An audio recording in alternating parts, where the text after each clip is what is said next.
देखो last class में vector के बेसिक क्वेश्चंस अपन पढ़ रहे हैं। उन क्वेश्चंस में अपन ने कुछ क्वेश्चंस देखे, अब उनको आगे लेते हैं और आज ये क्वेश्चंस जितने भी हैं वेक्टर से रिलेटेड उनको कंप्लीट कर देंगे। तो देखो क्वेश्चन प्रैक्टिस के आगे क्रम में ये क्वेश्चन है हमारे सामने, इसका हमें आंसर निकालना है।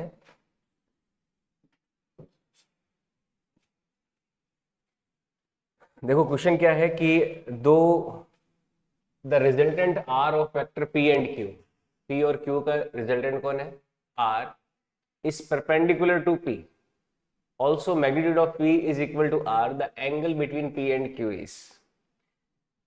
क्वेश्चन को सॉल्व करने के लिए हम क्या करते हैं, जैसा क्वेश्चन में लिखा हुआ होता है वैसे ही करते हैं। आर क्या है, पी और क्यू का रिजल्टेंट है, तो vector P plus vector Q बराबर क्या है, वेक्टर आर है। और जो वेक्टर पी है, वेक्टर क्यू जो है, resultant R of vector P and Q is perpendicular to P. जो रिजल्टेंट आर है ये किसके परपेंडिकुलर है, पी के परपेंडिकुलर है, तो इसके साथ डॉट प्रोडक्ट क्या होगा, इसको जीरो का। इसके अलावा क्या दे रखा है कि जो पी का मैग्नीट्यूड है वो किसके बराबर है, मैग्नीट्यूड ऑफ आर के बराबर है। तो पी और क्यू के बीच में एंगल क्या होगा, angle between vector P and Q, P और क्यू के बीच में एंगल क्या होगा, ये सवाल है। ठीक है, तो इस सवाल को सॉल्व करना है। पहले आप ट्राई कीजिए फिर सॉल्व करते हैं। ऐसे सवाल एक दो साल पहले किए थे, तो उसी को ध्यान में रखते हुए सॉल्व करना है कि पी और क्यू का रिजल्टेंट आर है और आर वेक्टर पी के परपेंडिकुलर है, पी और आर का मैग्नीट्यूड बराबर है, तो पी और क्यू के बीच में एंगल क्या होगा। मान लीजिए एंगल थीटा है, आर की वैल्यू यहां पे रख के देखिए, और मैग्नीट्यूड ऑफ आर क्या होता है, root P square plus Q square plus 2pq cos theta होता है। यहाँ पे भी वैल्यू रख के देखिए, फिर सिंप्लीफाई कीजिए, मैथ्स सॉल्व करेंगे तो आंसर आ जाएगा।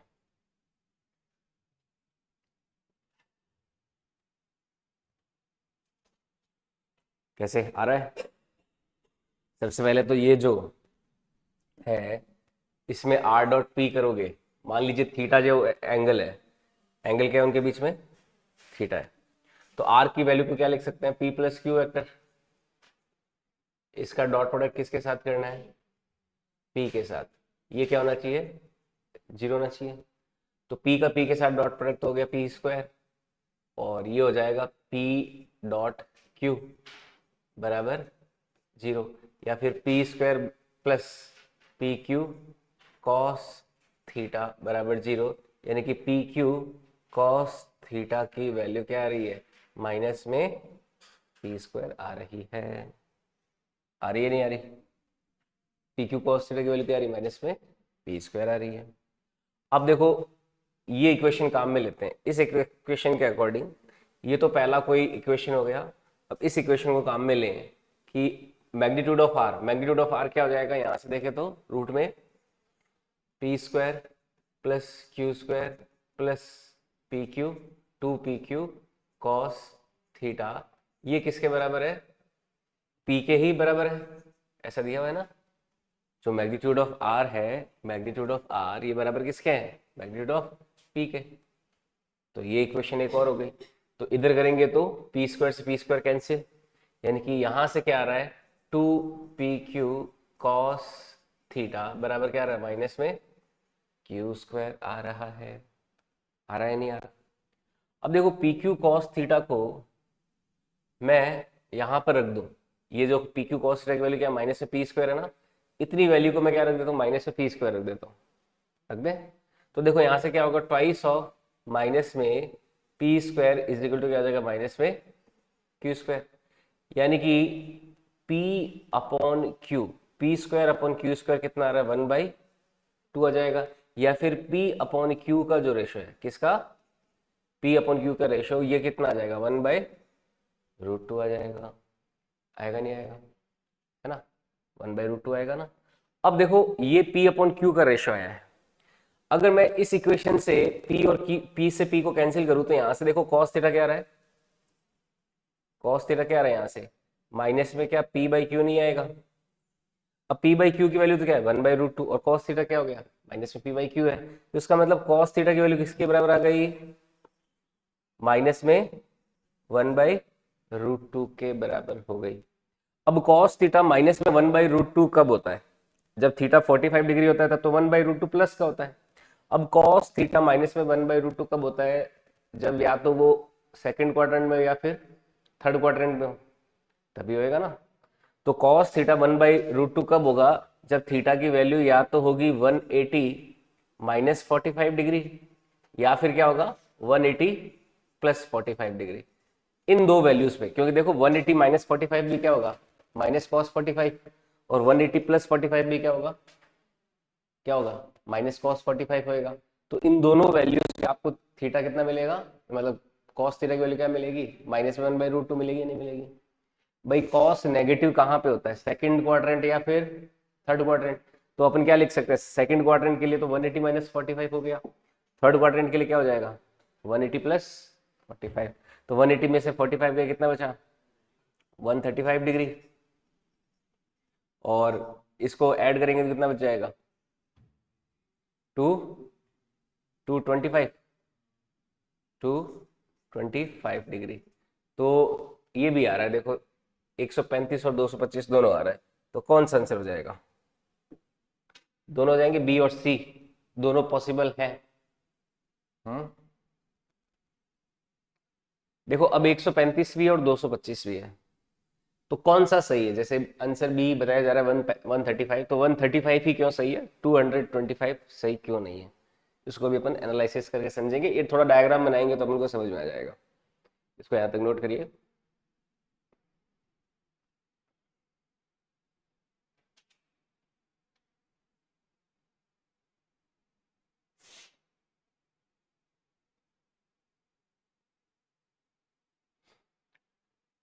वन 135 और 225 दोनों को हम प्रैक्टिकली ड्रॉ करके देखते हैं, उससे हमें आइडिया लग जाएगा कि 135 और 225 में से कौन सा वैल्यू होगा।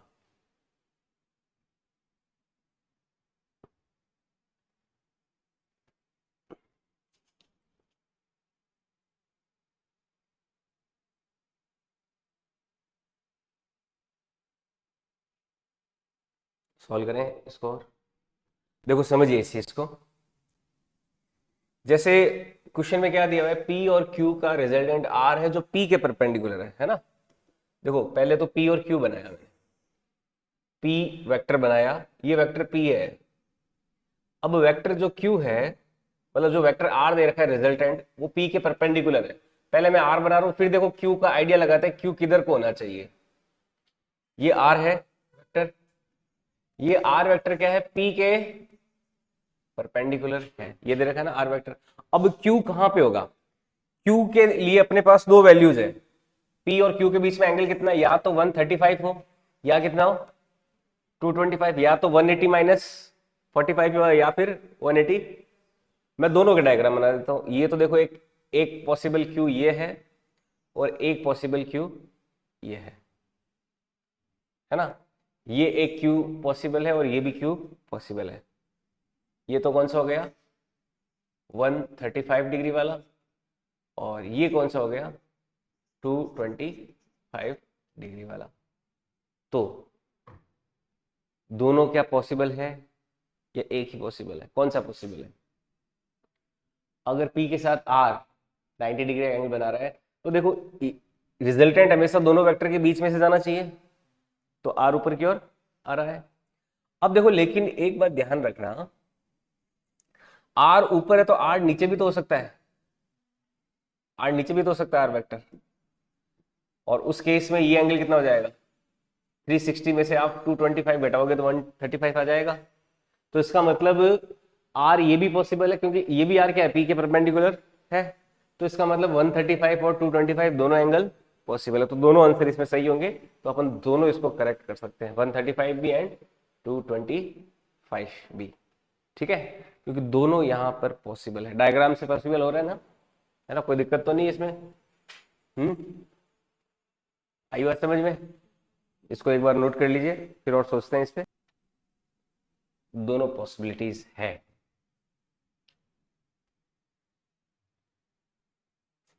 ठीक है, चलो आगे बढ़े। नेक्स्ट क्वेश्चन देखो। नेक्स्ट क्वेश्चन है the maximum and minimum resultant two forces are in ratio of 5:3, then ratio of forces is, है ना। दो फोर्सेज मान लो F1 F2 है, तो इनका जो मैक्सिमम और मिनिमम का जो रेशियो है, मैक्सिमम क्या हो सकता है दो फोर्सेज का? F1 + F2। और मिनिमम क्या हो सकता है? इन दोनों का रेशियो क्या दे रखा है?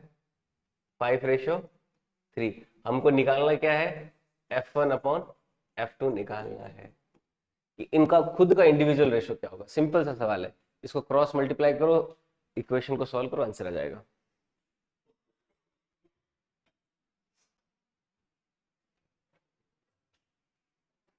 दो फोर्सेस के मैक्सिमम टू मिनिमम का रेशियो दे रखा है 5:3, तो उनके इंडिविजुअल फोर्सेस का रेशियो क्या होगा?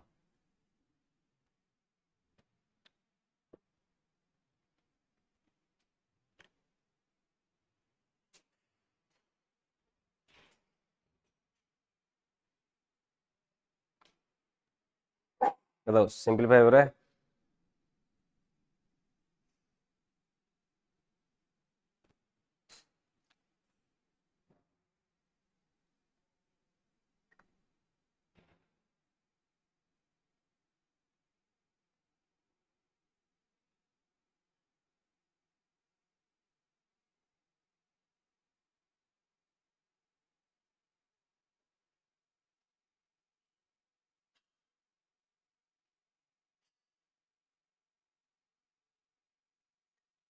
आया आंसर?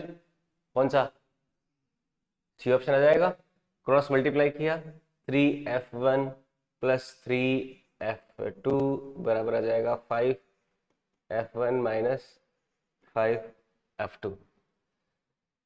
3 और 5 हो जाएंगे 8F2 बराबर हो जाएगा 2F1। तो यहां से F1/F2 का रेशियो आएगा 8/2, या फिर ये हो जाएगा 4/1। तो सी ऑप्शन इज करेक्ट। ठीक है, नेक्स्ट आगे बढ़ते हैं। सवाल यह है कि the angle between A and the resultant of A+B and A- will be. इन दोनों का जो रिजल्टेंट है उसके और ए के बीच में क्या एंगल होगा, ये सवाल है। समझे सवाल को? क्या होगा सोचिए। आप देखो, जब ये देखो ना, जब वेक्टर फॉर्म में कुछ भी देखो तो उनका रिजल्टेंट करने के लिए क्या करना पड़ेगा? उनको ऐड करना पड़ेगा ना, सिंपली। तो इन दोनों का रिजल्टेंट क्या होगा? वेक्टर A+B और A - B का रिजल्टेंट क्या होगा? इनका सिंपल एडिशन। बताओ, तो B से तो B, तो ये कितना आ गया? 2A। 2A का A के साथ क्या एंगल होएगा? 2A का A के साथ 0 डिग्री होगा ना भाई। वेक्टर A में 2 का मल्टीप्लाई कर दिया तो मैग्नीट्यूड की चेंज हो, डायरेक्शन थोड़ा चेंज हुई। मैग्नीट्यूड डबल हो गया, डायरेक्शन तो वही रही ना भाई। A वेक्टर ये है तो 2A वेक्टर ये हो गया। समझ में आई बात? जब आप स्केलर क्वांटिटी का मल्टीप्लाई करते हो तो क्या चेंज होता है? खाली मैग्नीट्यूड चेंज होता है, डायरेक्शन चेंज नहीं होती। तो A और 2A में एंगल क्या हो गया? 0 डिग्री 1 ही हुआ। आसान है या नहीं बताओ? बोलो। हिट करना चाहिए आपको। अब ये और इसका रिजल्टेंट मतलब डायरेक्ट ऐड कर दो, कितना सिंपल सा सवाल है। समझ में आई बात? आगे बढ़े। ठीक है, नेक्स्ट सवाल देखो। The resultant of two forces acting an angle of 150 degree is 10 Newton. दो फोर्सेस हैं जो 150 डिग्री पे लिए, मान लो 150 क्या होता है? 90 + 60 होता है ना। तो दो वेक्टर है कोई जो 150 डिग्री पर है, कितने, है ना। दो फोर्सेस हैं 150 degree and perpendicular to one of the forces, the other force is. अब देखो इस एक फोर्स के परपेंडिकुलर ले लेते हैं, रिजल्टेंट कितना है 10 न्यूटन है और किसी एक फोर्स के परपेंडिकुलर है। मान लो ये रिजल्टेंट 10 न्यूटन है और इसके क्या है, ये एक परपेंडिकुलर, मान लो ये F1 है, ये F2 है। द अदर फोर्स इज, हमें F2 की वैल्यू पता लगानी है भाई, F1 के तो परपेंडिकुलर है, लेकिन हमें किसकी वैल्यू पता लगानी है, F2 की वैल्यू पता लगानी है कि F2 की वैल्यू क्या होगी, ये सवाल है।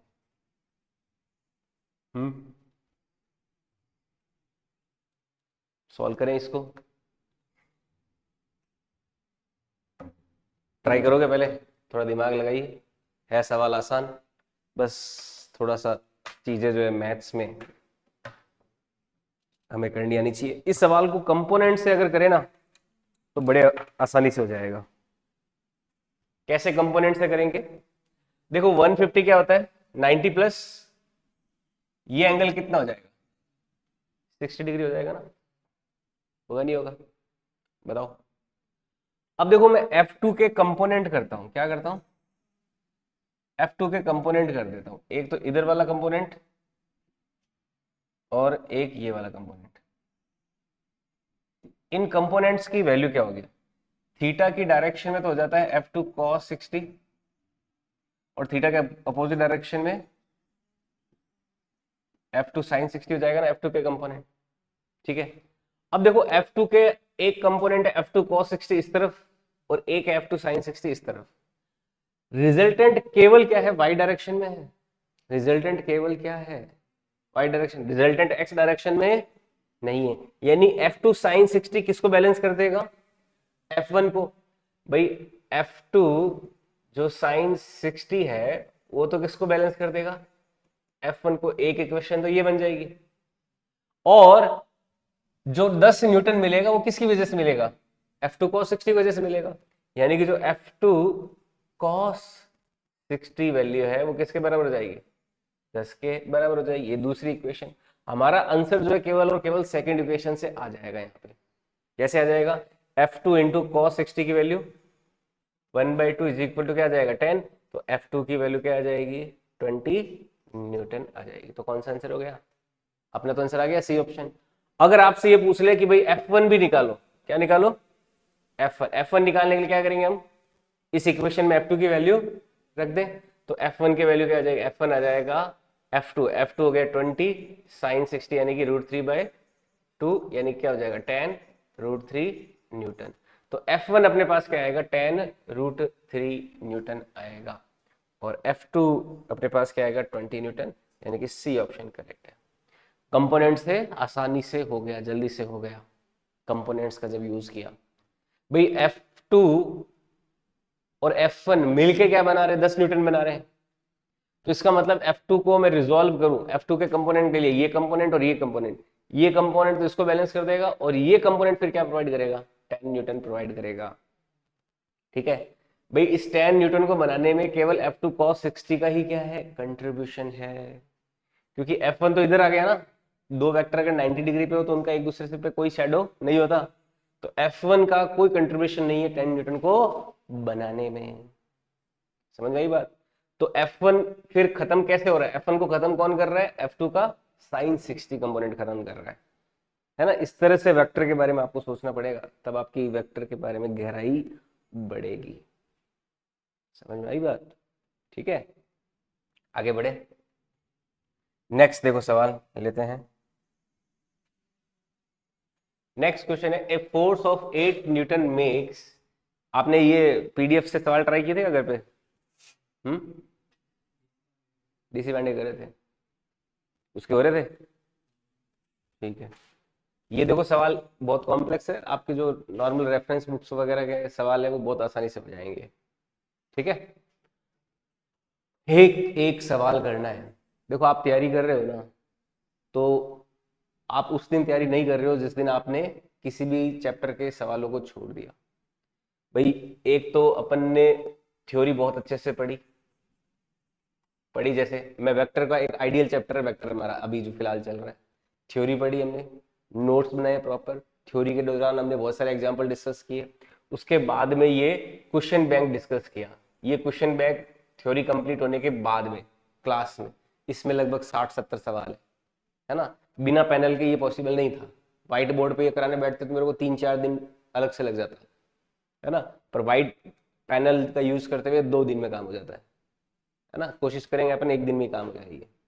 तो ये क्वेश्चन बैंक, इस क्वेश्चन बैंक से आपने हर तरह के सवाल क्लास में लगा लिए। अब आप जो भी रेफरेंस बुक है ना, आप रेफरेंस बुक जो मैंने आपको सजेस्ट कर रखी है उसको आप पकड़ लीजिए, उसका 100% क्वेश्चन होने चाहिए, है ना। अगर आप ये उम्मीद लगाए बैठे हो कि आपको डॉक्टर बनना है, नीट में सिलेक्शन कराना है, तो उस रेफरेंस बुक के 100% सवाल होने चाहिए। अगर आप नहीं कर रहे हो तो फिर उम्मीद छोड़ देना।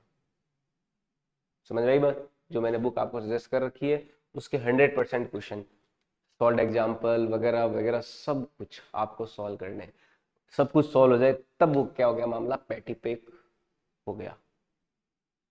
ठीक है, ये ध्यान रखना। और उसमें बहुत ज्यादा समय लगेगा, मैं पहले ही कह रहा हूँ। आपको लगता है कि 5-6 घंटे पढ़ लोगे और हो जाएगा, ऐसा नहीं है। क्वेश्चन इतने ज्यादा है कि आपको 10-10 घंटे रोजाना पढ़ना पड़ेगा, है ना। आपको लगेगा कि 5-6 घंटे पढ़ लिया यार, आज तो राजा बोझ हो गए, कुछ नहीं मिलने वाला उससे। आपको इन 100% एकदम स्ट्राइक रेट रखनी है हर चैप्टर की, तो कम से कम 9 से 10 घंटे आपके खर्च होंगे सेल्फ स्टडी के, क्लासरूम के अलावा। तब जाके आपकी 100% स्ट्राइक रेट रहेगी। आप मेरे को आके बोलोगे कि नहीं सर मेरा कुछ भी बैकअप नहीं है, वो पीछा कुछ पेंडिंग नहीं है, मेरा सब कुछ साथ साथ चल रहा है, सिंक्रो के साथ चल रहा है। तो इस तरह का एक थॉट दिमाग में बैठा लेना। 10 घंटे तो कम से कम लगेंगे, कम से कम बोल रहा हूँ। 5-6 घंटे पढ़ रहे हो तो उम्मीद ही मत रखना कि नीट कभी होगा जिंदगी में। आपको लगेगा, आपको अंदर रिवार्डेड फील होएगा, खुशी फील होएगी, ऐसी खुशी नहीं आज, आपको ऐसी खुशी फील होएगी कि आज मैं 5 घंटे पढ़ लिया, ये 6 घंटे पढ़ लिया, आज तो दुनिया फाड़ देंगे अपन, और कुछ भी नहीं होने वाला उससे। आपको 10 घंटे पढ़ना पड़ेगा और 100% आपको रेफरेंस बुक के सवाल सॉल्व करने पड़ेंगे, फिजिक्स केमिस्ट्री बायोलॉजी। समझ में आई बात? अगर वो नहीं कर रहे हो तो कुछ भी उम्मीद मत लगाना कि आपको कुछ होएगा। समझ में आई बात? हार्श रियलिटी है इस जर्नी की। हार्श रियलिटी क्या होती है? कड़वा सच, जो स्वाद में कड़वा हो पर है वाकई में सच। फोर्स 8 न्यूटन जो है 30 डिग्री का एंगल बना रहा है एक्स एक्सिस के साथ। Find X Y component. ये तो बहुत ही आसान हो गया है। 8 न्यूटन फोर्स है, इसका एक्स एक्सिस के साथ और वाई एक्सिस के साथ कंपोनेंट निकालना है। एक्स के साथ कितना बना रहा है एंगल? 30 डिग्री बना रहा है, तो बताओ कितना हो जाएगा? क्या हो जाएगा? 8 cos 30 तो हो जाएगा एक्स कंपोनेंट, और वाई कंपोनेंट हो जाएगा 8। आंसर आ जाएगा नहीं आ जाएगा? फटाफट बताओ कितना आंसर आया? 8 इंटू √3/2 यानी कि 4√3 तो हो गया एक्स कंपोनेंट, और ये हो जाएगा 8 इंटू 1/2 यानी कि 4 न्यूटन हो जाएगा वाई कंपोनेंट। कौन सा है आंसर? ए अभी ए आया ना। एक्स कंपोनेंट तो 4√3 है, वाई कंपोनेंट क्या है? 4 है, तो ए आंसर हो जाएगा। जल्दबाजी में गलत मत कर देना कि कोई भी दिख रहा है तो उसको सॉल्व कर, उसको ही टिक मार दे कि 4 और 4√3 तो ये भी है, ये 4√3 और ये 4 है, पर पहला है दूसरा नहीं है। ठीक है, आसान सा सवाल। नेक्स्ट देखो, sum of magnitude of two forces acting at a point is 16। दो फोर्सेस के मैग्नीट्यूड का सम जो है, मान लो F1 और F2 क्या है, दो फोर्सेस है, उनका डायरेक्ट मैग्नीट्यूड का सम कितना दे रखा है? 16 दे रखा है। At magnitude of their resultant is 8√3, यानी कि F1 vector plus F2 vector का जो मैग्नीट्यूड दे रखा है वो कितना दे रखा है? 8√3। भाई जब उनका वेक्टर सम करते हैं तो उसका रिजल्टेंट कितना आता है? 8√3 आता है। If the resultant is at 90 degree with the force of smaller magnitude, मान लीजिए कि F1 क्या है? छोटा है F2 से, F1 क्या है, F2 से छोटा है। अब ये कह रहा है कि स्मॉलर मैग्नीट्यूड वाला जो वेक्टर है उसके साथ एंगल कितना बना रहा है, रिजल्टेंट 90 डिग्री एंगल बना रहा है। जो स्मॉलर मैग्नीट्यूड वाला वेक्टर है उसके साथ क्या बना रहा है एंगल अपना, 90 डिग्री। तो F1 मान लीजिए ये है, ये मान लीजिए क्या है अपना F1 है, और रिजल्टेंट इसके साथ क्या बना रहा है, 90 डिग्री एंगल बना रहा है। ये हमारा हो गया रिजल्टेंट, ये इसके साथ 90 डिग्री बना रहा है with the force of small, their magnitudes are. तो F1 और F2 की वैल्यू क्या होगी? ये सवाल है, इस सवाल को हमें सॉल्व करना है। देखो F1 इधर है, रिजल्टेंट इधर है, तो F2 कोई डेफिनेटली इस साइड में होगा, होगा नहीं होगा बताओ? F2 इस साइड में होगा ही होगा, होगा नहीं होगा बताओ? रिजल्टेंट की वैल्यू कितनी दे रखी है, 8√3 दे रखी है, दे रखा है। अब देखो क्या करेंगे, 8√3 रिजल्टेंट दे रखा है, दे रखा है। अभी देखो ये जो एक सवाल किया था ना कंपोनेंट निकाल के बैलेंस करने वाला, उसी से ही इस सवाल को बड़ा आसानी से किया जा सकता है। उसी से भी इस सवाल को बड़ी आसानी से हम कर सकते हैं। जैसे मान लो मैं ये एंगल ले लेता हूं कोई थीटा, क्या ले लिया, ये एंगल ले लिया थीटा। तो जो F2 के कंपोनेंट है, F2 का ये कंपोनेंट और ये कंपोनेंट, जो ये कंपोनेंट है वो तो क्या हो जाएगा F2 cos थीटा, और ये क्या हो जाएगा F2 sin थीटा। होगा नहीं होगा बताओ? होगा ना, बोलो।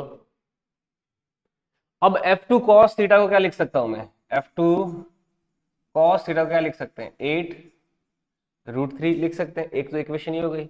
और F2 sin थीटा को क्या लिख सकते हैं, F1 लिख सकते हैं। हमारे पास में एक इक्वेशन ये है, दूसरी ये है और तीसरी ये है। तीन इक्वेशंस हैं, तीन अननोन है। तीन अननोन कौन कौन है, F1 F2 एंड थीटा। तीन अननोन कौन कौन से हैं, F1 F2 एंड थीटा। ये इस साल जो नीट आया ना उस लेवल का सवाल है, टफ, आसान सवाल नहीं है। ठीक है, अब लेवल बढ़ चुका है आसान सवालों से, अब अपन जो कॉम्प्लेक्स क्वेश्चन उसकी तरफ जा रहे हैं, जो नीट में अब पूछे जा सकते हैं, जो टफ पेपर आ रहा है उसके अकॉर्डिंग। ठीक है, तो F2 cos थीटा तो है 8√3, F1 प्लस F2 16 है, F2 sin थीटा है F1। इन तीनों इक्वेशन को सॉल्व करने के लिए क्या करना चाहिए? क्या मैं तीसरी इक्वेशन से F1 की वैल्यू यहां रख दूंगा तो F2 और थीटा की वैल्यू कोई आएगी, उस F2 की वैल्यू को यहां रख दूंगा तो इक्वेशन एक सिंगल थीटा के टर्म्स में चली जाएगी, तो उससे थीटा की वैल्यू आएगी, उस थीटा की वैल्यू को यहां पे रख के F2 की वैल्यू निकाल लोगे, F1 की वैल्यू निकाल लोगे। सॉल्व करके देखो, समझ में आया मैंने क्या बोला? वैसा ही करके देखो जैसा मैंने अभी बोला।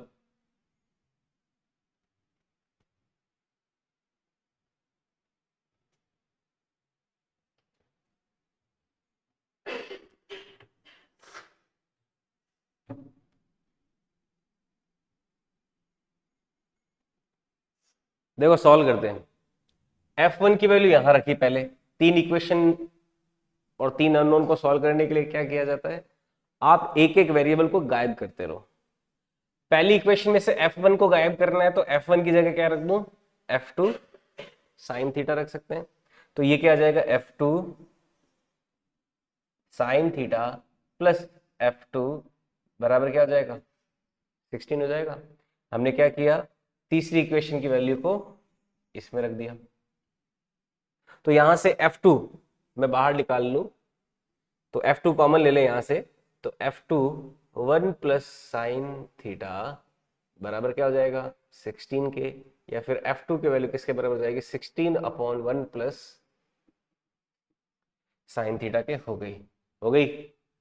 अब ये F2 की वैल्यू आई है थीटा के टर्म्स में, इसको अगर मैं इसमें रख दूं तो F2 गायब हो जाएगा, खाली क्या रह जाएगा, थीटा रह जाएगा। तो F2 की वैल्यू को वहां पे रखा, तो वहां पे रखते हैं तो देखो कितना आ जाएगा 16/1 प्लस साइन थीटा, ये हो गया F2, F2 इंटू और F2 into F2 cos theta बराबर 8√3 है, तो F2 कॉस थीटा बराबर क्या हो गया 8√3, ये हो जाएगा। ठीक है, आई बात समझ में? तो 16 को इधर डिवाइड कर दें तो कॉस थीटा अपॉन में 1 प्लस साइन थीटा बराबर किसके आ जाएगा √3/2 के। आएगा नहीं आएगा? कॉस थीटा अपॉन में 1 प्लस साइन थीटा किसके बराबर आ गया √3/2 के आ गया। अब इसको अपन को सिंप्लीफाई करना है, cos theta upon 1 plus sine theta को। ये देखो थोड़ा सा ट्रिग्नोमेट्री का नॉलेज, खाली कॉस थीटा में चेंज कर लेते हैं इसको ऐसे लिख सकते हैं, कॉस थीटा अपॉन में 1 प्लस साइन थीटा को लिख सकते हैं रूट में 1 माइनस कॉस स्क्वायर थीटा। ये किसके बराबर हो जाएगा √3/2 के। क्रॉस मल्टीप्लाई करते हैं और कॉस थीटा में नहीं सॉल्व करने का प्रयास कर लेते हैं इसको। मैं कॉस थीटा को बोल देता हूँ कोई के, कॉस थीटा बराबर क्या लेते हैं कोई के। अब इस के की वैल्यू पता लगानी है ना? थोड़ा लंबा जाएगा क्वेश्चन, लेकिन सॉल्व कर लेते हैं इसको। कॉस थीटा को क्या ले लिया के, तो ये देखो इक्वेशन क्या बन जाएगी के अपॉन में 1 प्लस रूट में 1 माइनस के स्क्वायर बराबर किसके हो गया √3/2 के ना। क्रॉस मल्टीप्लाई किया तो ये हो जाएगा 2k is equal to √3 plus √3 root में 1 माइनस के स्क्वायर। √3 इधर लेके आ गए तो 2k माइनस √3 बराबर आ जाएगा √3 1 माइनस के स्क्वायर। रूट दोनों तरफ स्क्वायर किया तो 2k माइनस √3 का होल स्क्वायर बराबर हो जाएगा 3 टाइम्स 1 माइनस के स्क्वायर। फिर इसका स्क्वायर खोला तो 2k स्क्वायर का स्क्वायर करेंगे तो कितना आ जाएगा 4k square. 4k square plus √3 का स्क्वायर हो गया 3, और ये हो जाएगा माइनस का 4√3k बराबर हो जाएगा 3 माइनस 3k स्क्वायर। अब माइनस का 3k स्क्वायर दूर जाएगा तो क्या हो जाएगा 7k स्क्वायर, और 3 से 3 कैंसिल हो रहा है ना? तो ये क्या हो जाएगा 7k स्क्वायर माइनस में 4√3k is equal to 0। k common ले लिया तो 7 माइनस 4, 7k माइनस 4√3 बराबर 0। तो या तो k तो 0 आया है या फिर k की वैल्यू कितनी आई है 4√3/7 आया है।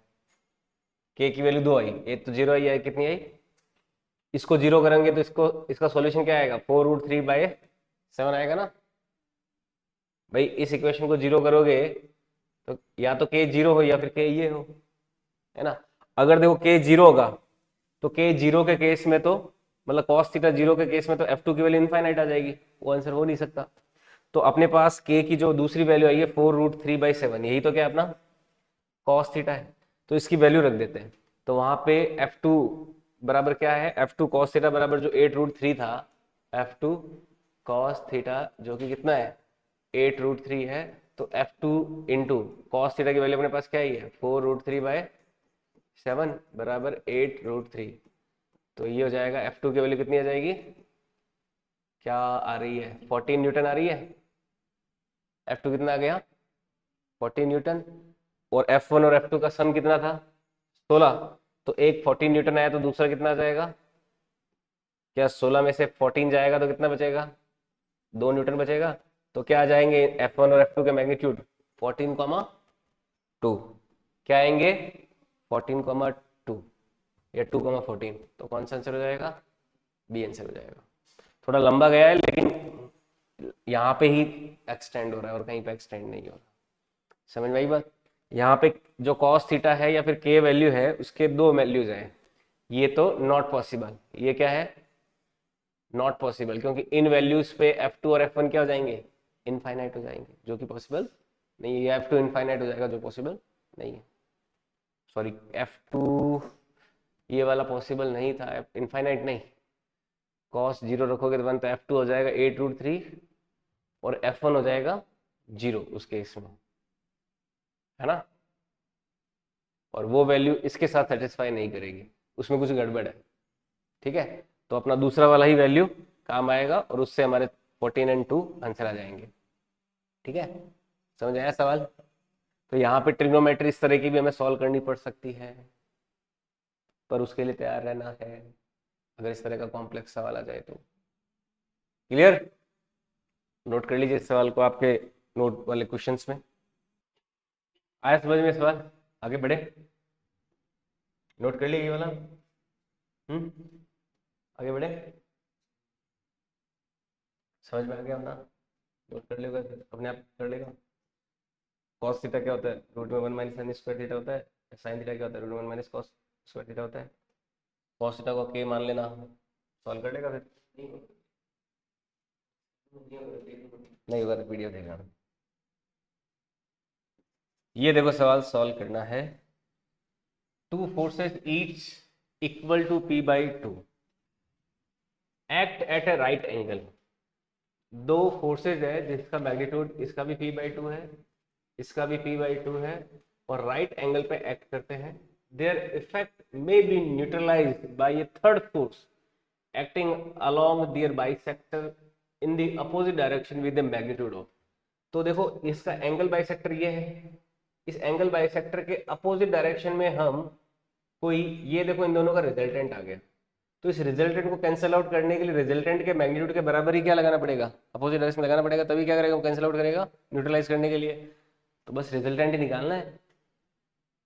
दो वेक्टर अगर 90 डिग्री पे हो इक्वल मैग्नीट्यूड के, ऊपर रिजल्टेंट क्या होता है? क्या a√2 नहीं होता? होता है ना, तो कितना हो जाएगा रिजल्टेंट? p/√2। तो इसको, इसका मैग्नीट्यूड कितना है? p/, इसको कैंसिल आउट करने के लिए एंगल बाइसेक्टर के अपोजिट डायरेक्शन कितना लगाना पड़ेगा? p/√2 ही लगाना पड़ेगा। समझ में आया बात? आसान सवाल, आगे बढ़ते हैं। Next, given that vector a है i cap plus 2j cap minus 3k cap, when a vector b is added to a we get a unit vector along x axis then b is। बड़ा आसान सवाल है, tricky सवाल है। आप option से check कर लो कि इसमें से किसको ऐड करें कि आपको आई कैप मिल जाए। Unit vector along x axis क्या होता है? मतलब क्या मिलना चाहिए? ए में कुछ ऐसा ऐड करो जिससे क्या मिल जाए? खाली आई कैप, यानी कि ये जिंदा बच जाना चाहिए, ये खत्म हो जाएगा तो क्या होना चाहिए? माइनस में 2j कैप होना चाहिए उसके पास, और इसको खत्म करने के लिए क्या होना चाहिए? प्लस का 3k कैप। तो कौन सा आंसर हो गया? कौन सा ऑप्शन? आसान सवाल है, तो ऑप्शन ए इज करेक्ट। बताओ, समझ में आया? A option is correct.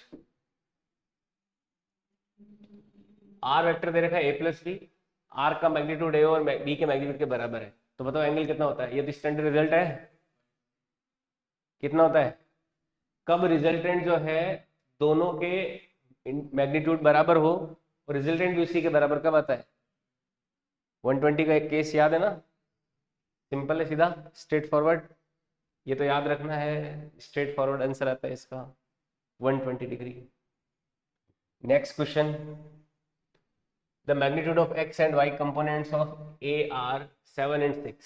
कोई वेक्टर ए है, इसका एक्स कंपोनेंट तो है 7 और y कंपोनेंट है 6। Also the magnitudes of x and y component of a plus b are 11 and 9 respectively। What is the magnitude of b? अब देखो a का, मैं वेक्टर a को ऐसा लिख सकता हूँ क्या? भाई इसका x कंपोनेंट 7 है, y कंपोनेंट क्या है? 6, तो a को ऐसा लिख सकते हैं 7i cap plus 6j cap. लिख सकते हैं, नहीं लिख सकते हैं? अब इसमें देखो क्या बोल रखा है कि a प्लस बी का जो x कंपोनेंट है 11 है और y कंपोनेंट क्या है? 9। तो a प्लस बी का x कंपोनेंट 11 है, तो 11i कैप प्लस क्या हो गया? वो 9j कैप हो गया a प्लस बी। अब a पता है अपन को, क्या पता लगा? What is the magnitude of b? तो a वेक्टर की वैल्यू यहां रख दी, तो b वेक्टर की देखो वैल्यू क्या आ जाएगी? इसमें से a वेक्टर को सब्ट्रैक्ट कर देंगे, तो 11 में से 7 गया 4i कैप, 9 में से 6 गया 3j कैप। तो ये क्या हो गया अपना? बी वेक्टर हो गया। तो बी वेक्टर का मैग्नीट्यूड क्या हो जाएगा, रूट में 4² प्लस कितना हो जाएगा, कौन सा ऑप्शन। ये सवाल बहुत टफ सवाल है, मैंने 3 लाइन में आपको आंसर बता दिया, लेकिन ये अगर आप इसको आई कैप और जे कैप से नहीं करते ना, हालत खराब हो जाती, पसीने आ जाते इसको सॉल्व करने में। लेकिन आई कैप और जे कैप से 2-3 लाइन में आंसर आ जाएगा इसका। क्या दे रखा है देखो कि ए का जो मैग्नीट्यूड है, उस मैग्नीट्यूड के एक्स और वाई कंपोनेंट 7 और 6 है, तो बढ़िया है ना, 7 आई कैप प्लस 6 जे कैप, ये तो ए वेक्टर हो गया, लिख सकते हैं ना। यही तो होता है भाई, जो ए का ये ए एक्स होता है, ये ए वाई होता है। A equal to vector A equal to क्या होता है, X I cap plus A Y J cap plus A Z K cap, A Z तो है ही नहीं यहाँ पे, तो खाली आई और जे के लिए ए आई और जे के कंपोनेंट दे रखे हैं, तो 7 आई कैप प्लस 6 जे कैप। फिर दे रखो ए प्लस बी के जो एक्स और वाई कंपोनेंट है वो क्या है, 11 आई और 7 जे। 11 और 9 दे रखे हैं, तो 11 आई प्लस 9 जे हो गया, ए प्लस बी हो गया। खाली बी निकालना है, तो इसमें से ए को सब्ट्रैक्ट कर दिया, तो बी का वेक्टर आ गया, बी का मैग्नीट्यूड देखना है तो स्क्वायर रूट एडिशन। समझ में आया, बढ़िया सवाल है, इसको नोटबुक में नोट कर लीजिए। नेक्स्ट देखो क्वेश्चन, अभी तक बहुत यात्रा तय करनी है हमें। नेक्स्ट क्वेश्चन है, one of the rectangular component of A velocity is 60, मतलब वेलोसिटी 60 है, उसका कोई एक कंपोनेंट 30 है, तो दूसरा रेक्टेंगुलर कंपोनेंट क्या होगा। मतलब 60 की वेलोसिटी, उसका एक कंपोनेंट 30 है, मतलब 60 का एक कंपोनेंट 30 है, तो दूसरा कंपोनेंट क्या होगा, ये वाला। अब 60 से 30 कब आएगा, जब 60 पे किसका मल्टीप्लाई करोगे, 1/2 का ना। भाई आपको ये कंपोनेंट 30 दे रखा है, मैं इस कंपोनेंट को मान लो 30 ले लेता हूँ, ये x कंपोनेंट हो गया वेलोसिटी का, ये y कंपोनेंट मान लो 30 दे दिया, ठीक है। मान लो x डायरेक्शन के साथ ये थीटा एंगल बना रहा है, कितना बना रहा है, थीटा, तो 60 साइन थीटा किसके बराबर होना चाहिए, 30 के होना चाहिए ना।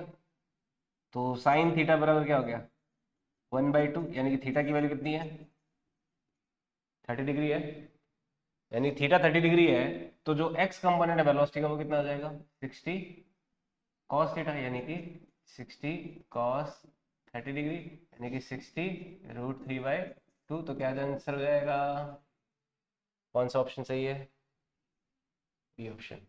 समझ में आया, ठीक है, आगे बढ़े, आसान सवाल। नेक्स्ट क्वेश्चन देखो, the resultant of two forces each P acting at N angle theta is, ये तो स्टैंडर्ड रिजल्ट है, बताओ क्या आंसर आएगा। दो इक्वल मैग्नीट्यूड के वेक्टर हो तो उनका रिजल्टेंट कितना आता है, ए और ए था तो क्या था रिजल्टेंट, इक्वल मैग्नीट्यूड के वेक्टर थे तब। 2a cos θ/2 नहीं था क्या, अगर दो इक्वल मैग्नीट्यूड के वेक्टर हो ए और ए, मैंने रिजल्ट बताया था, ये ए हो और ये भी ए हो और थीटा पे हो, तो उनका रिजल्टेंट कितना हो जाता है, बताया था या नहीं बताया था। तो कौन सा आंसर है,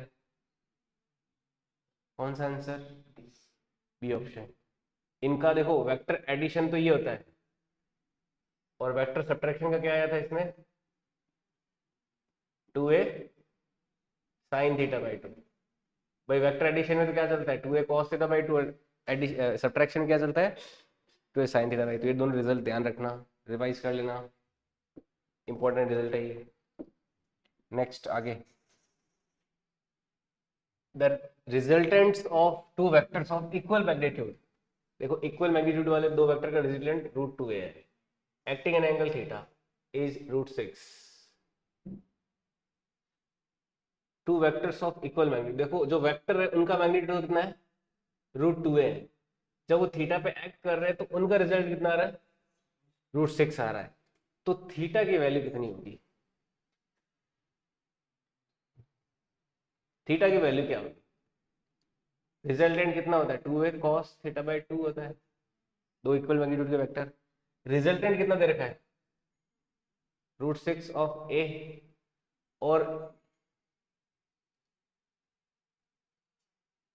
इस ए की वैल्यू कितनी है, √2 टाइम्स ए इंटू क्या हो जाएगा, इस इक्वेशन को सॉल्व करके देखो थीटा की वैल्यू क्या आती है।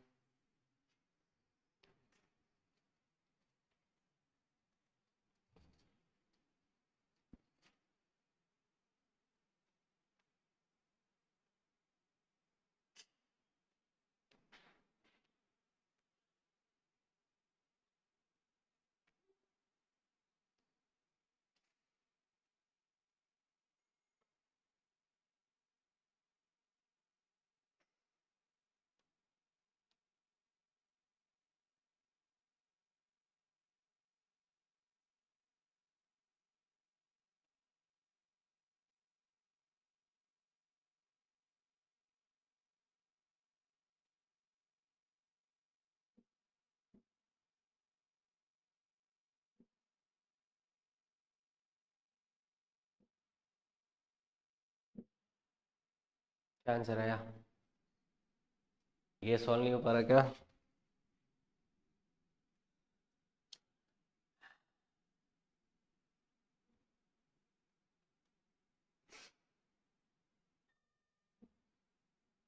ए से ए कैंसिल करो, √6 में √2 का डिवाइड करो, √3 आएगा, √3 में 2 का डिवाइड करोगे तो कितना आएगा, √3/2, कॉस थीटा बाई टू कितना आ गया, √3/2, तो थीटा बाई टू कितना आया,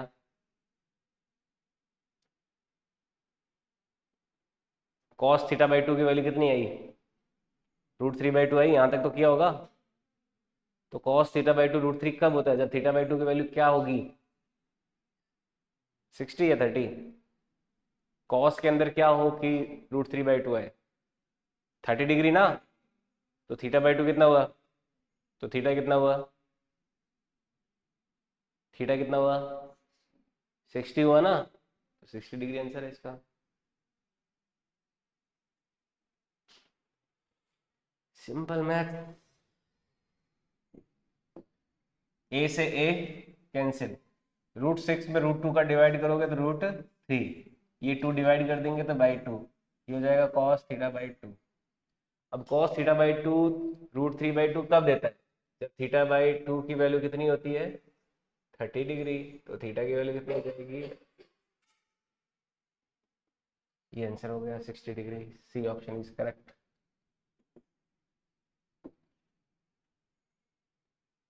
आया समझ में, सिंपल सा सवाल है, कुछ है ही नहीं सवाल में, आगे बढ़े। नेक्स्ट देखो सवाल, what vector must be added to the sum of two vectors 2i cap minus 3j cap plus 3k cap and this that the resultant of unit vector along z axis। सवाल बड़ा simple सा है, जो थोड़ी देर पहले किया ना वैसे ही सवाल है कि इन दोनों के सम में क्या ऐड करें कि फाइनल आपको क्या मिल जाएगा, खाली के कैप मिल जाए। ये तो आपको करके बताना है, आंसर बताओ इसका।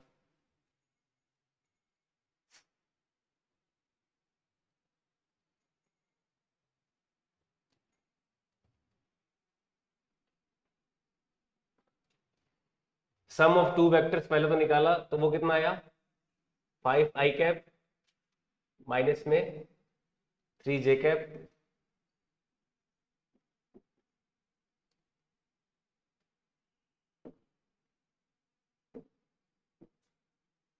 माइनस में 3j कैप और 3 - 2 के कैप यानी प्लस में के कैप।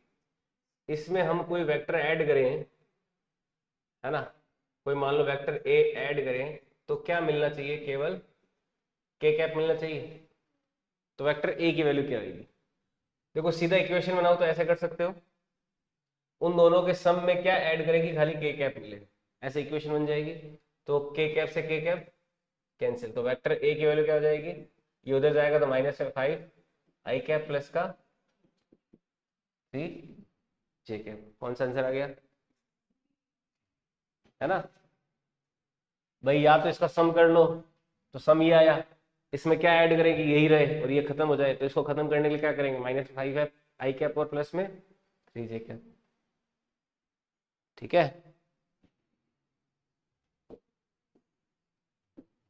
नेक्स्ट सवाल, वेक्टर ए दे रखा है, बी दे रखा है, then magnitude of 2a - 3b is. 2a minus 3b का मैग्नीट्यूड क्या होगा। आपको अगर 2a माइनस 3b का मैग्नीट्यूड निकालना है तो 2a वेक्टर करोगे, माइनस 3b वेक्टर की पहले वैल्यू निकालोगे, फिर स्क्वायर रूट एडिशन कर दोगे। आपको क्या करना है, 2a, तो 2a कितना हो गया, I cap plus minus 3b 2i cap. इसको सॉल्व करिए, फिर उसका मैग्नीट्यूड निकालना है, यानी कि उसका स्क्वायर रूट एडिशन कर दोगे आई कैप जे कैप और के कैप का। आंसर बताओ क्या आया।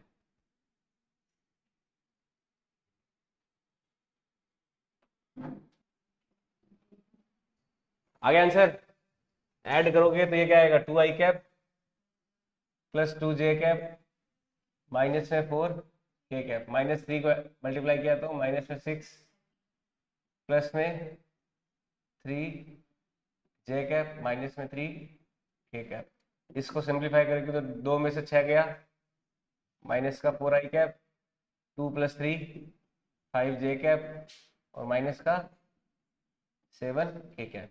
ये तो वैल्यू आई आई कैप जे कैप और के कैप में किसकी, 2a माइनस 3b की।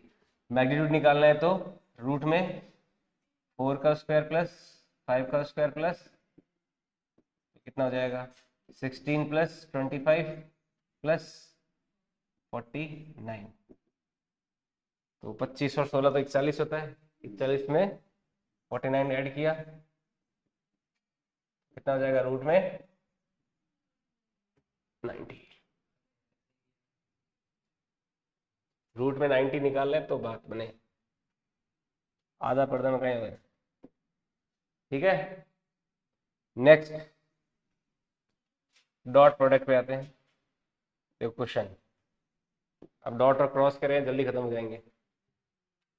What is the angle between I cap J cap K cap and J cap only. Angle निकालना हो तो क्या करते हैं, एंगल निकालना तो क्या करते हैं, डॉट प्रोडक्ट करते हैं ना। ए डॉट बी बराबर क्या होता है, तो अगर कॉस थीटा निकालना है तो क्या करोगे, ए डॉट बी में ए और बी के मैग्नीट्यूड का डिवाइड कर दोगे। अब ए आपका वेक्टर ये है, बी वेक्टर ये है, पहले डॉट प्रोडक्ट निकालो, फिर उनके मैग्नीट्यूड का डिवाइड करो। बताओ क्या आंसर आएगा।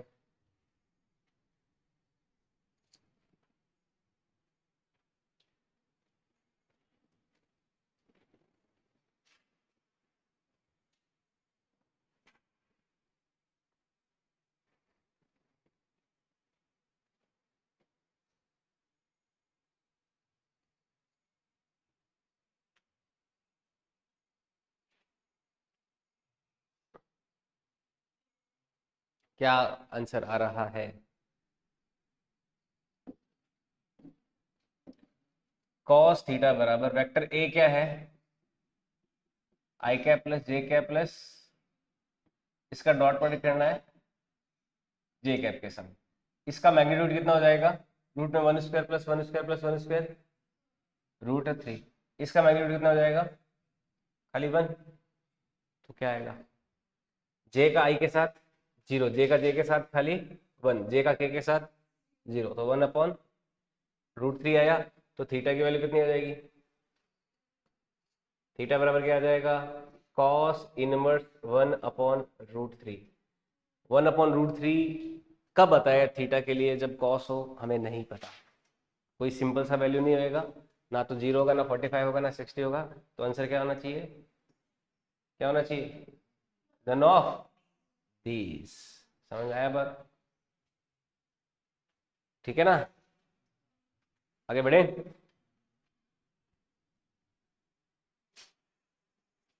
नेक्स्ट देखो question, for what value of X will the two vectors A B are perpendicular to each other.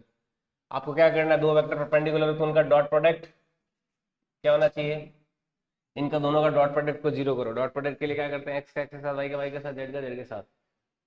ये सवाल किए थे क्वेश्चन, कॉपी में सॉल्व करो, फटाफट आंसर बताओ, एक्स की वैल्यू क्या आएगी।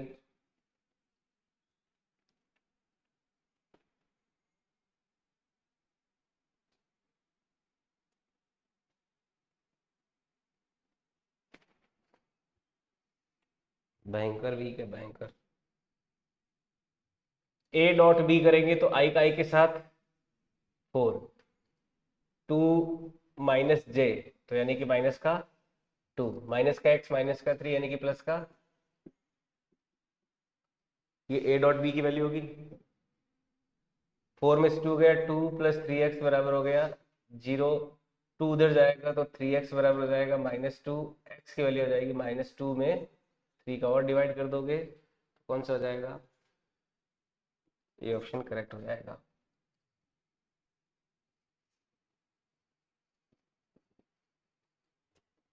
ठीक है, सिंपल सी मैथ्स है, इसमें इतना डर क्यों लगता है।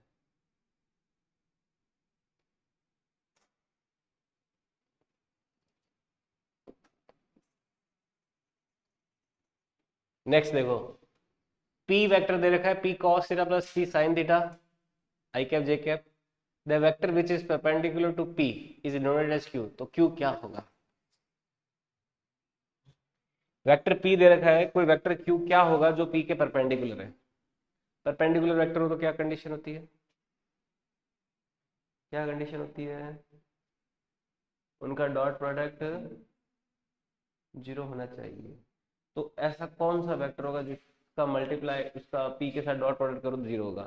तो शुरू से चेक करोगे, इसका इसके साथ डॉट प्रोडक्ट करो, इसका इसके साथ करके देखो कि कौन सा 0 दे रहा है, और वही हमारा वेक्टर हो जाएगा।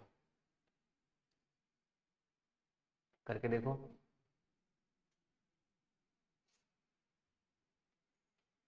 करो, क्या आंसर आया, सेकंड। देखो, पहले को अगर करोगे तो पहला क्या आएगा, आई का आई के साथ, तो ये क्या आ जाएगा पी क्यू, पहले का डॉट प्रोडक्ट क्या देगा, P Q cos square theta minus P Q sine square theta, तो ये तो सब्ट्रैक्ट हो नहीं रहा। दूसरे को डॉट प्रोडक्ट करते हैं तो क्या आएगा, P Q sine theta cos theta, दूसरा वाला हो जाएगा minus P Q sine theta cos theta, तो ये सब्ट्रैक्ट होकर क्या दे रहा है, डेफिनेटली 0 दे रहा है। तो ये बस बी ऑप्शन हो जाएगा। इसको भी चेक कर लो, नहीं होएगा, इसको भी चेक कर लो, नहीं होएगा, तो कौन सा ऑप्शन है सही, बी। ठीक है, केवल दूसरा ऑप्शन ही डॉट प्रोडक्ट 0 दे रहा है। Next, the angle between two vectors A and B will be, फटाफट निकालो एंगल, वेक्टर एंगल निकालने के लिए क्या करते हैं, cos थीटा बराबर ए डॉट बी अपॉन में ए बी। अच्छा 180 कर रहे हो, 3 3 3 3 5 के, अच्छा -5 के, 180 हो जाएगा, कैसे 180 हो जाएगा। ए डॉट बी करो कितना आएगा, 9 + 16 -25, अच्छा ए डॉट बी तो 0 आ रहा है देख, cos थीटा तो क्या आ रहा है 0 आ रहा है ना, तो एंगल कितना आएगा, cos थीटा अगर 0 आ रहा है तो एंगल कितना होता है, थीटा की किस वैल्यू के लिए cos 0 होता है, तो क्या आंसर होएगा, सी ऑप्शन करेक्ट हो जाएगा, बोलो, हो जाएगा ना। हम्म, सीधा ए डॉट बी किया, नीचे ए निकालोगे तो वो आएगा, कुछ भी आएगा, पर सीधे चेक कर रहे हो तो क्या आंसर आ रहा है, 0 ही आ रहा है, 0 आ रहा है ए डॉट बी, तो एंगल क्या हो गया दोनों के बीच में, 90 डिग्री हो गया। ठीक है, next option, question, the velocity of a particle this component of velocity of particle parallel to vector this in vector form is। अब देखो इस तरह के सवाल देख ना कि भाई आपको एक वेलोसिटी दे रखी है और इस डायरेक्शन में वेलोसिटी का कंपोनेंट निकालना है, तो हमें क्या करनी है, वेलोसिटी का कंपोनेंट निकालना है किस डायरेक्शन में, ए वेक्टर की डायरेक्शन में, तो हमें ये निकालना है ना, ये वाली चीज, यानी कि हमें वेलोसिटी की ए वेक्टर पे क्या निकालनी है, शेडो निकालनी है, वेलोसिटी की ए वेक्टर पे शेडो क्या निकालनी है ना। तो अगर ए वेक्टर पे शेडो निकालनी है वेलोसिटी की, component of velocity of particle parallel to vector this in vector form is, magnitude निकाल के मल्टीप्लाई,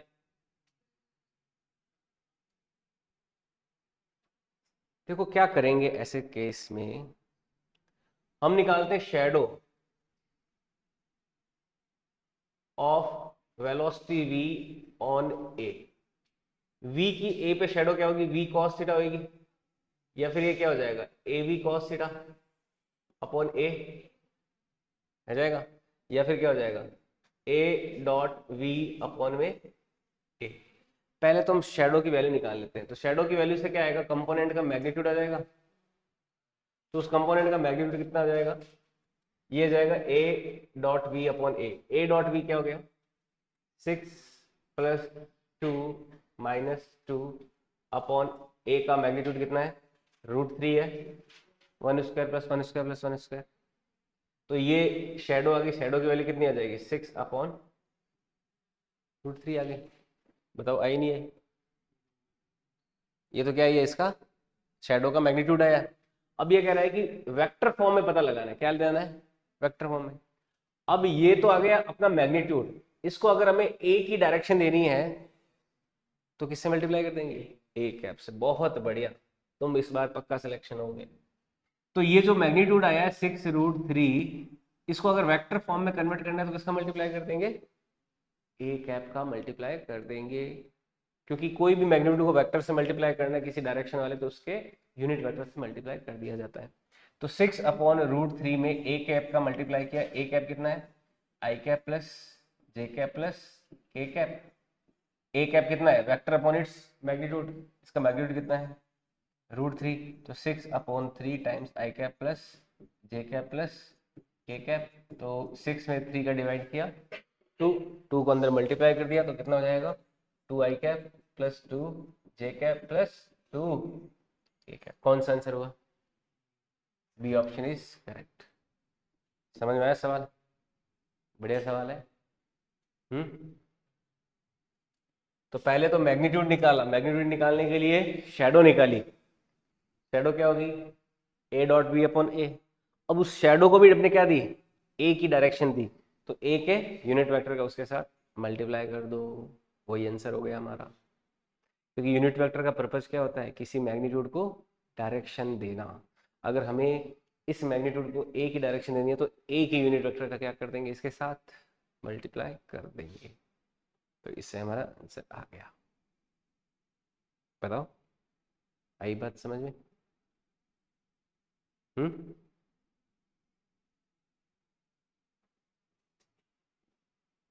आगे बढ़े।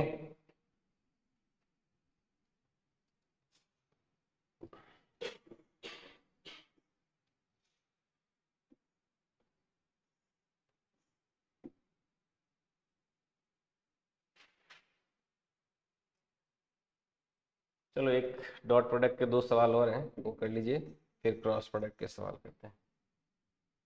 ये सवाल, इफ एन कैप बराबर है A I cap plus B J cap is perpendicular to vector I cap plus J cap, then the value of A and B will be. इस vector को उसके परपेंडिकुलर करना है तो ए और बी की वैल्यू क्या होगी, इन दोनों का डॉट प्रोडक्ट क्या होना चाहिए 0 होना चाहिए।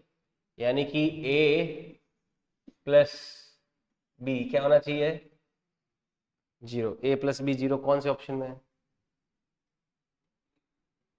भाई, इसका उसके साथ डॉट प्रोडक्ट क्या हो गया ए आई, ए का 1 के साथ बी का 1 के साथ, तो ए प्लस बी बराबर 0 होना चाहिए। दोनों का डॉट प्रोडक्ट करेंगे तो आई के साथ जे के साथ क्या हो गया ए प्लस बी 0। तो ए और बी क्या होने चाहिए, मतलब 0 कब आएंगे, 1 + 0 क्या 0 होता है, -2 + 0 0 होता है, 3 + 0 0 होता है, 1/√2 और -1/√2 को ऐड करोगे तो 0 होगा ना। तो कौन सा ऑप्शन हो गया, बी ऑप्शन। समझ में आई बात। अच्छा इसमें अगर आपको ये ऑप्शन ना देख के 1, -1 दे रखा होता तो उस ऑप्शन को सही करते या नहीं करते, आप बताओ। सही कर देते उसको भी नहीं करते, क्यों, क्योंकि यहाँ पे क्या दे रखा है एन कैप, यानी कि रूट में a² + b² क्या होना चाहिए 1 भी होना चाहिए। ये कंडीशन उससे भी तो फुलफिल कराओगे। तो रूट में 1² प्लस 1² तो क्या आएगा √2, इसलिए ये आंसर। लेकिन इसका रूट स्क्वायर रूट एडिशन करोगे तो क्या आएगा, ये 1 आएगा। समझ में आई बात, है ना सवाल? समझ में आया क्या, ये ज्यादा बता रहा हूँ है? नहीं, ये देखो लास्ट डॉट प्रोडक्ट का सवाल। What is the projection of this vector on Y axis, 3i cap plus 4k cap का वाई एक्सिस पे प्रोजेक्शन क्या होगा? तो इसमें जे कैप है क्या, कोई है ही नहीं, तो उस डायरेक्ट प्रोजेक्शन क्या होगा उसका? कितना आसान सवाल है या नहीं, बताओ भाई। एक्स एक्सिस पे प्रोजेक्शन कितना है 3, वाई एक्सिस पे 0 और जेड एक्सिस पे 4।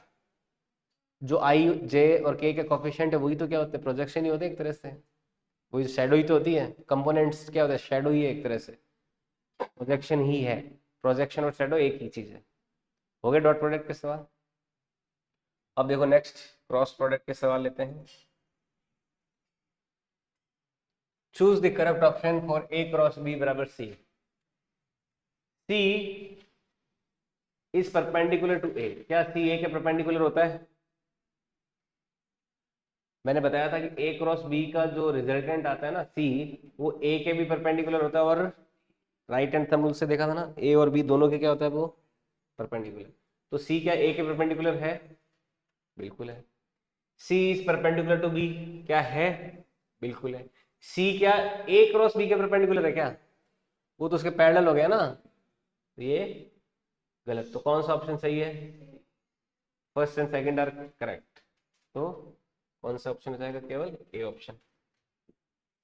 आया समझ में? ठीक है, नेक्स्ट।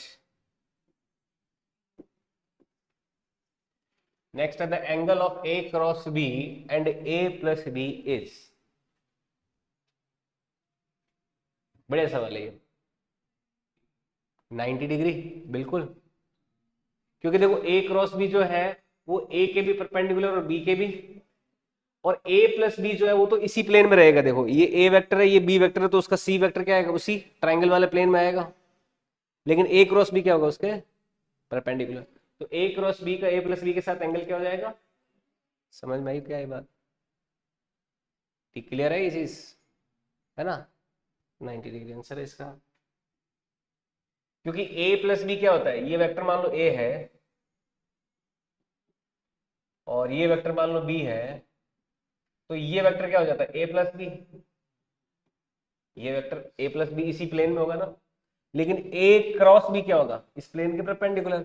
तो ए प्लस बी और ए क्रॉस बी में क्या एंगल है, 90 डिग्री का। समझ में आई बात? नेक्स्ट देखो,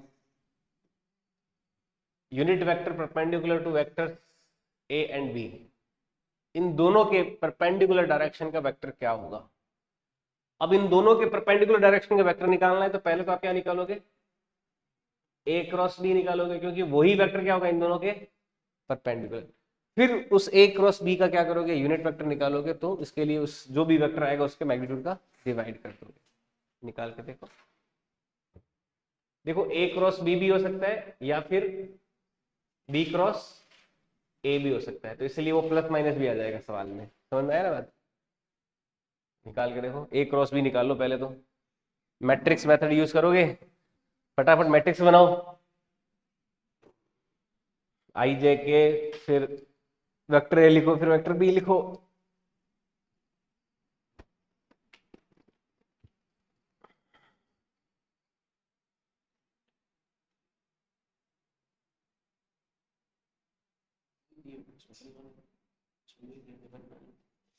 जो नहीं दिया हुआ उसको क्या मानते हैं, जीरो मानते हैं ना भाई। नहीं है तो जीरो है वो, वन क्यों बनेगा?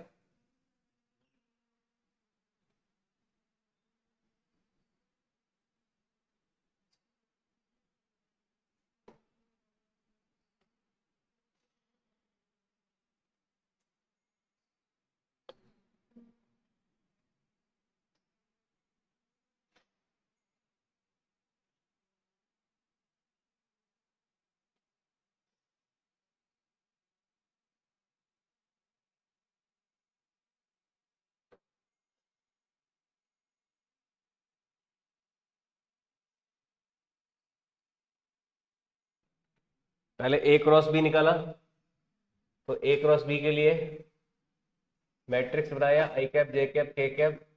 वेक्टर ए में क्या है 3i j, 3i j और k क्या है 0। इसमें कितना है 2 -1 माइनस में 5, तो सिंप्लीफाई करते हैं -5 आई कैप हो गया।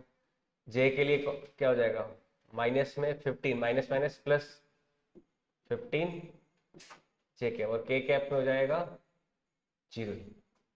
के कैप में 0 यार है, नहीं के कैप में आ जाएगा, अच्छा -3 -2 माइनस में 5 के कैप, ये आ जाएगा। हाँ नन ऑफ दीज आ रहा है, नन ऑफ दीज नहीं आएगा। देखो अगर मैं -5 कॉमन ले लूँ तो क्या हो जाएगा आई कैप माइनस में 3 जैप के कैप और प्लस में के कैप हो जाएगा। -5 कॉमन ले लेंगे तो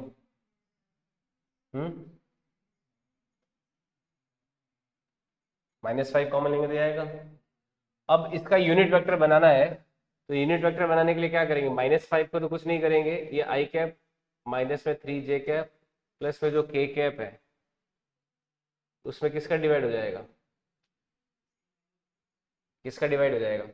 देखो यूनिट वेक्टर बनाना है तो इसका मैग्नीट्यूड क्या होना चाहिए 1 होना चाहिए, प्लस ये भी तो क्या हो जाएगा 1, इसको भी 1 करना है तो -5 का आप 5 का भी तो डिवाइड करोगे, 5 का भी डिवाइड करोगे क्योंकि 10 को 1 बनाना है ना, तो 5 को भी तो 1 बनाना है तो 5 का भी डिवाइड करोगे, प्लस इसका भी जो मैग्नीट्यूड, इसका मैग्नीट्यूड क्या हो गया 1 + 9 + 1 कितना हो गया 11। तो 5 से 5 कैंसिल हो गया तो क्या आ जाएगा ये माइनस आई कैप -3 जे कैप प्लस के कैप डिवाइडेड बाय रूट में 11। अब माइनस का आया है, ये तो ए क्रॉस बी आया है, तो बी क्रॉस ए भी तो क्या होगा परपेंडिकुलर होगा ना, तो वो क्या आ जाएगा प्लस वाला आ जाएगा, तो प्लस माइनस दोनों आ जाएंगे, यानी ऑप्शन कौन सा सही है, ये ऑप्शन करेक्ट है। समझ आया। हाँ ये आया था। आपको 5 जो है ना, ये 5 कॉमन लिया है, इसको भी एक बनाना है तो 5 का फिर डिवाइड करोगे ना, यूनिट वेक्टर क्या था वेक्टर अपॉन इट्स मैग्नीट्यूड, तो 5 भी तो मैग्नीट्यूड का पार्ट है, तो इससे 5 गायब हो जाएगा और √11 इसका मैग्नीट्यूड होगा। 5 कॉमन नहीं लेते तो √11 के अंदर 25 और आता अंदर नीचे, जिस 25 का 5 बार आता और वो कैंसिल आउट होता पक्का, करके देख लो भली।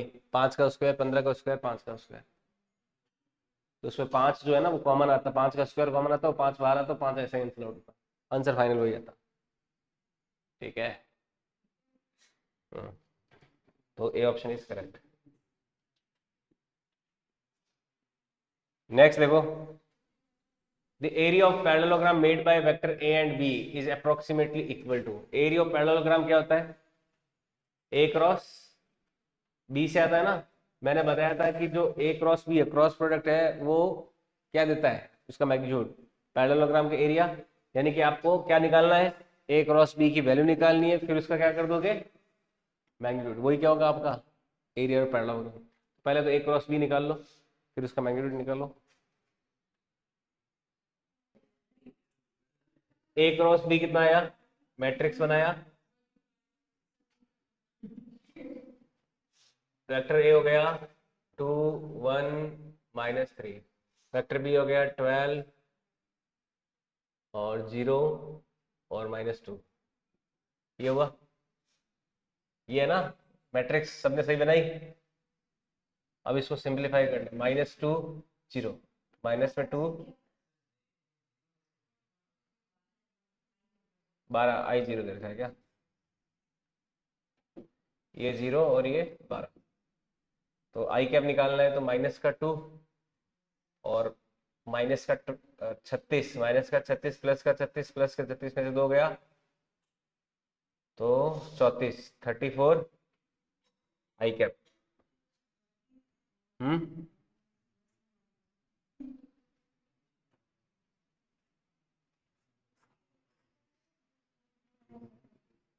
हुआ ये पक्का, -2 12 इंटू -3 कितना हुआ, माइनस का 36, और एक माइनस और है, प्लस का 36, प्लस के 36 फिर हो गया प्लस का 34।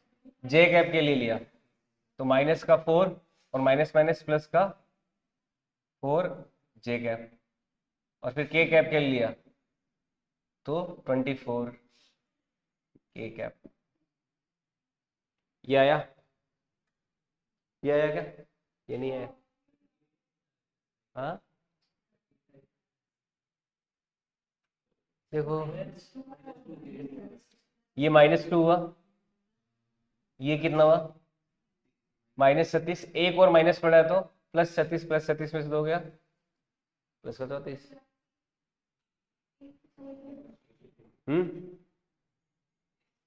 बताओ, ये आएगा। अब इसका स्क्वायर रूट एडिशन करना है तो कितना हो जाएगा वो रूट में। अब देखो इसमें 2 कॉमन ले लो, आप एक काम करो, तो ये 17 आई कैप प्लस 2 जे कैप प्लस 12 के कैप जैसा हो जाएगा 2 कॉमन ले लेने से। अब मैग्नीट्यूड निकालना है ए क्रॉस बी का, तो 2 को कुछ नहीं किया, बाहर रखा, और अंदर वाले का मैग्नीट्यूड कितना हो जाएगा 17 का स्क्वायर प्लस 2 का स्क्वायर प्लस 12 का स्क्वायर। 17 का स्क्वायर कितना होता है 289, 17 इंटू 17, 17 का स्क्वायर कितना होता है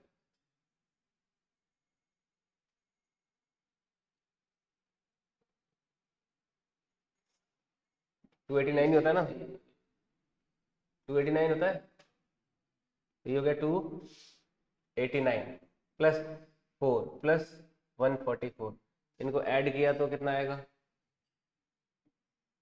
भाई 34, 4 और 24 के स्क्वायर आपको कॉम्प्लेक्स लगे तो 2 कॉमन लिया मैंने, तो 289 में ऐड किया कितना आया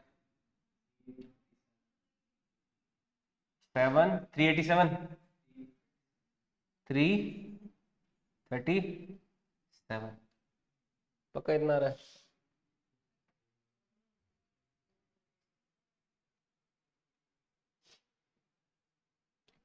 अब 337 का रूट जो है, अब देखो अपन को निकालना है अप्रोक्सीमेटली, कितना निकालना है अप्रोक्सीमेटली, तो अप्रोक्सीमेटली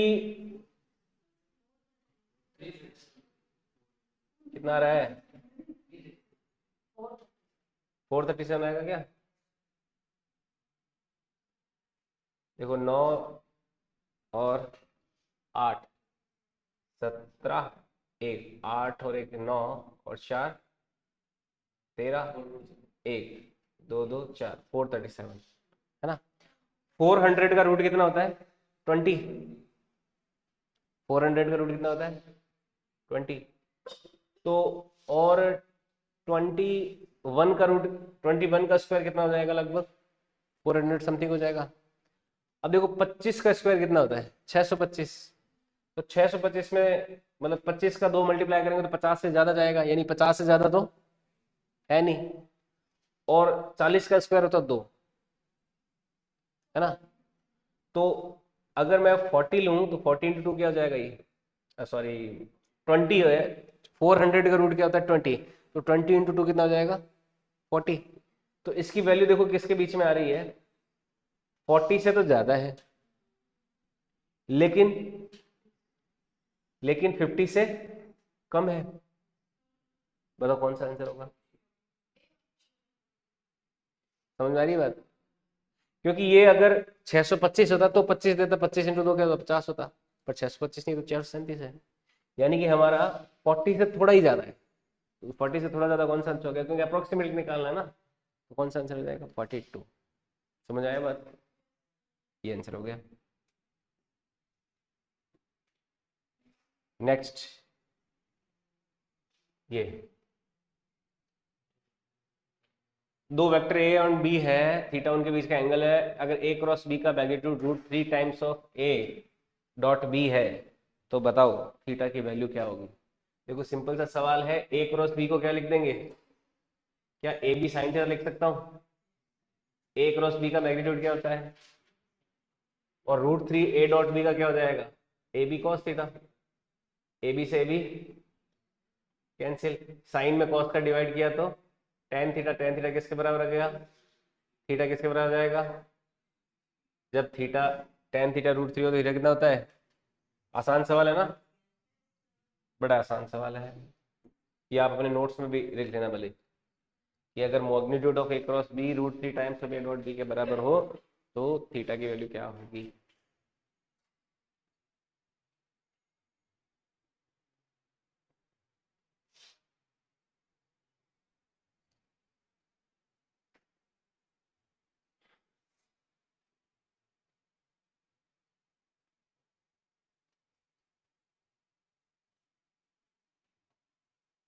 आया समझ में, है ना।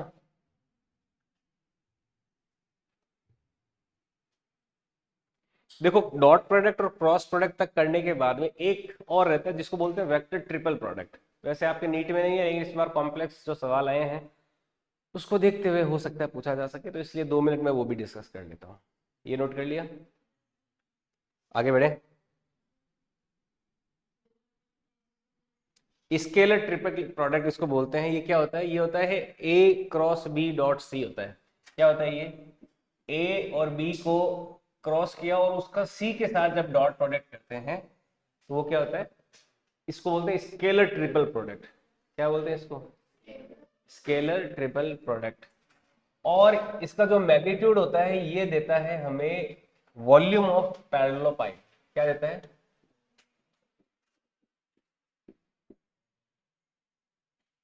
देखो कोई भी पैरेललोपाइड ऐसा बने, मान लो ये वेक्टर ए है, ये कोई वेक्टर बी है, इससे तो हमने कोई पैरेललोग्राम बनाया है ना, ए और बी का यूज करते हुए क्या बनाया, कोई पैरेललोग्राम। अब कोई वेक्टर सी और ले लें तो इससे जो शेप बनेगी ना इस तरह की, ये पैरेललोपाइड कहलाता है। इस तरह का 3D शेप, मतलब जो स्क्वायर होता है ना, स्क्वायर को ऐसे टिल्ट कर दो आप तो वो क्या होता है, पैरेललोपाइड होता है। तो ये जो ए क्रॉस बी डॉट सी है वो हमें क्या देता है, पैरेललोपाइड का वॉल्यूम देता है। ये आपके लिए 0.001% है कि आपसे पूछा जाए, लेकिन आपको ये ध्यान रखना है, ठीक है। तो इसका देखो सवाल क्या है, जैसे अगर ए और बी के बीच में एंगल थीटा है तो value of dot product B cross A dot A क्या होगा। अगर बी क्रॉस ए का ए के साथ डॉट प्रोडक्ट करें तो क्या होएगा, देखो ए क्रॉस बी जो होता है वो ए के परपेंडिकुलर होगा या नहीं होगा, तो इन दोनों का डॉट प्रोडक्ट क्या देगा, क्या देगा, दो परपेंडिकुलर वेक्टर का डॉट प्रोडक्ट क्या होता है, 0 होता है ना। सिंपल सा सवाल है। अब देखो ये वॉल्यूम ऑफ परपेलोपाइड करना है आपको, तो ए क्रॉस बी उसके साथ सी का डॉट प्रोडक्ट कर दोगे तो ये आंसर आ जाएगा। पहले आपको क्या करना है, ए क्रॉस बी निकालना है, फिर उसका सी के साथ डॉट प्रोडक्ट कर दोगे, है ना, तो आंसर आ जाएगा सी वॉल्यूम ऑफ परपेलोपाइड। ओके, तो इस तरह से अपने ये सारे जो क्वेश्चंस हैं वो पूरे होते हैं, है ना। मुस्कुराइए, आपने क्वेश्चन पूरे कर दिए। ओके, तो ये पूरे 2 बड़े लेक्चर्स लगा के अपन ने क्वेश्चन पूरे किए हैं वेक्टर के।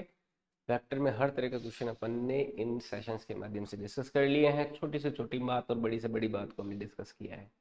इनको आपको पीडीएफ अवेलेबल रहेगा वीडियो के नीचे, उसको देख के वापस रिवाइज भी करना। हर क्वेश्चन का मैंने सॉल्यूशन भी साथ में लिखा है, ठीक है।